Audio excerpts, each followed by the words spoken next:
I wonder if you would comment on where the biomass industry, production industry, stands compared to some others. I mean, you pointed out some areas where OSHA and NIOSH may be not active enough, and you pointed out some areas where not enough is known.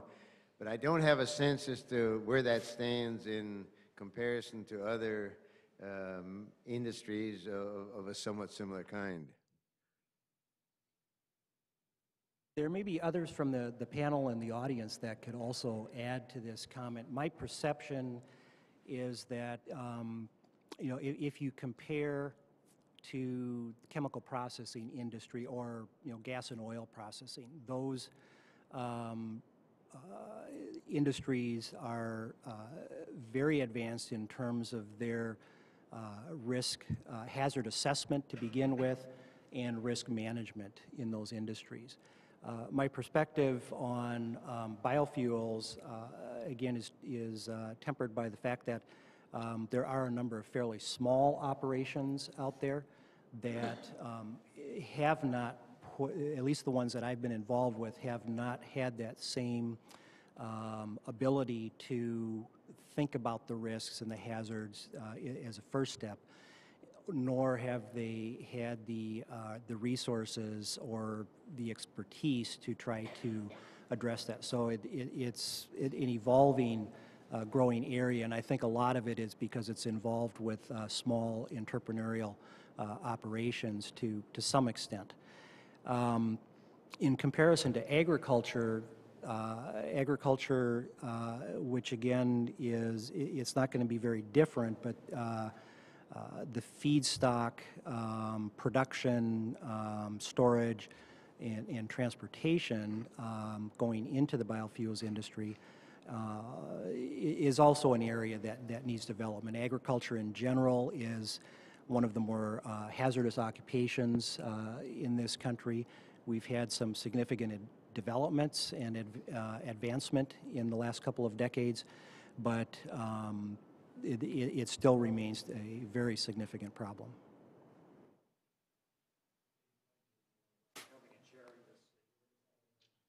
Curious about a couple of things. One, the Mensen study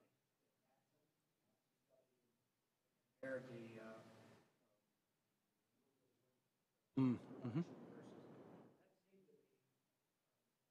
flawed in the sense that if the comparison were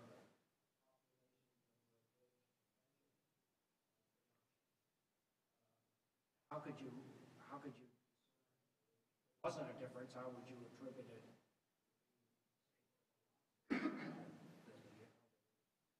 Struck me as odd. Insight that came out of that? Well, I guess a couple comments on that. The focus of that, to clarify, it wasn't in the production of the fuel, but in the use of the fuel. So that was one area where it was a little bit more comparable. But I think you're right. You know, there are some weaknesses and some strengths of that study. Brandon Law work looked at biodiesel production. More specific, were they talking about recycled cooking oils as the stock, or soy or sunflower oils? I mean, what were they talking about? Yeah, that particular plant, if I remember correctly, and I'll have to look again to double check on that, I believe was processing corn, but I will have to double check. And it was a smaller operation again. It's part of a larger initiative where they have been reaching out and looking at a number of different production facilities, but this was more of a particular case study. Yeah, as I heard you present, I started thinking about my visit to a small production facility on a campus using recycled cooking oils, and these were really homegrown ventures in a garage, and I could imagine that if this was the state of affairs across the country, there'd be lots of issues that were not being paid attention to. A couple of observations methodologically in terms of accounting for these risks in response to the question about comparing different sectors. I was interested in how all of the various health outcomes that you expressed basically boil down to the risk of sensitization and the immune response and the consequences from that. That seemed to be the predominant message. My colleague Renee Mendes and I did a study that was for Rio Plus 20 and the WHO that looked at occupational health risks associated with renewable energy technologies and their potential risk. And in that case, everything essentially reduces, for all practical purposes, to falls from heights, which of course are very common and serious, can be serious, but are acute, not chronic injuries. In the case of a fuel-based resource, really it's the upstream issues that have to be allocated proportionate to the downstream fuel production. You mentioned that the oil industry has a superb record in terms of process engineering and safety and so forth. Well, that's true, but the upstream oil company or upstream oil patch risk still is quite high and represents one of the more hazardous industries in the country.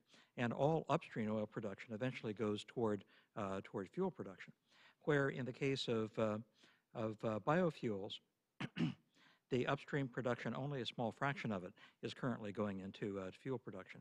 So it has to be apportioned and allocated very carefully by anyone who's doing life cycle analysis on these issues. Just a couple of quick comments on that. I think, you know, my kind of major takeaway from the reviews that we've done have been that, you know, in terms of doing life cycle analysis and really looking at the impact, we do need to be careful about really including all of the costs, you know, and thinking about those upstream costs as well to be, you know, comprehensive. I think with, you know, with my bent and the research that has been published, a lot of that has focused down to primarily inflammatory responses, you know, really does boil down to that. However, I think some of the most important issues in the industry really are related to the physical hazards, the manual handling, confined spaces. We've had a number of fatalities related to the storage of these materials over the last couple of years. And some of the other issues have been related to the explosive release of energy from these systems. So, you know, the physical hazards really are a very immediate and very important component of this. I get the last question, I guess. And we still have time, so we'll be a little ahead. I want you to put your Ag Center and your ERC center hat on, and I know we have a number of academics and others here. And one of the things I've noticed, at least in Wisconsin, where I'm most familiar, is many of these production facilities are in rural areas, generally designed in Wisconsin on corn, and the transport is an expensive issue. So just like McDonald's puts a distance between each of their sites, where these facilities go, they capture the corn that can be transported fairly nearby. And one of the things we've seen is those rural areas are underserved on medical specialty issues. And my question is what are your training centers doing to outreach for consultation for rural areas? It's not lost on me that the farmer's lung was first identified in Marshfield, Wisconsin, which many would say is in the middle of nowhere. And the reason they saw a lot of this is they were in agricultural farming and dairy areas, and individuals were exposed to the agents, and farmer's lung was identified. And the challenge, I think, is for a lot of these facilities, and especially on the ethanol side, they're being put up into smaller communities that really don't have the medical infrastructure in place to provide the clinical expertise to feed in. So that's a long question, but So what are the centers doing to increase that capacity or provide, whether it's telemedicine or consultation services that are really working outside of the healthcare delivery payment system that limits access to certain people by who your insurance company is? Yeah, it remains a significant problem. I think both, I think about, preventive healthcare issues and especially emergency response. It's a major issue when you're a long way from those resources. There are 10 agriculture centers around the country right now and 20 ERCs. Some of the initiatives that we have been taking as a group have been focused on training of physicians, nurses, physicians' assistants, specifically on rural hazards. Kelly Dunham at Iowa has really been one of the leaders in recognizing and developing training programs. So really trying to provide the healthcare community with the skills to understand some of the issues and be able to recognize and actually prevent them is the intention. We have begun working with a number of state organizations in our region to, again, try to bring together resources to, try to make them more available, more readily available to the communities that are out there. One of the initiatives that we in our region have specifically been focusing on has been working with particular industries, and in addition to the healthcare community, trying to work with the producers to help develop their own capacity to deal internally with some of those issues. We've got a long ways to go. Yes. Fayez Wajani from Shell. So I agree, Stephen, that OSHA, NIOSH, etc. may or not have paid enough attention in terms of biodiesel, biofuel, and the impacts, occupational impacts. But if I go back 25 or so years ago when I was doing my master's in public health, all the conditions that you listed were still present then and another 30 or 40 years ago. So is it the attention to be focused on the biofuel industry or on the agricultural industry in general or agriculture in general? Because all of these issues, if you may agree, have been present for 50 or more years. Yeah, and it is really a question too of resources. If you look at OSHA specifically, they have very little staffing and resources to deal with these issues. Agriculture, I think through the, you can't really claim that it was the effort of NIOSH with the ag centers. Hopefully we had some contribution to it. But if you do look at the issues and the data that we do have from the last couple of decades, there has been improvement out there. Although again, some blips recently in a couple of particular sectors. I think some of the approaches, again, it's a matter of how you utilize the limited resources that are available most effectively, and we need to be careful with that. With the biofuels, at least in the major systems that are in production right now, there's a heavy intersection with the agriculture, and I think again there are areas of expertise that can be drawn upon. It's just that we need a little more systematic approach to doing that.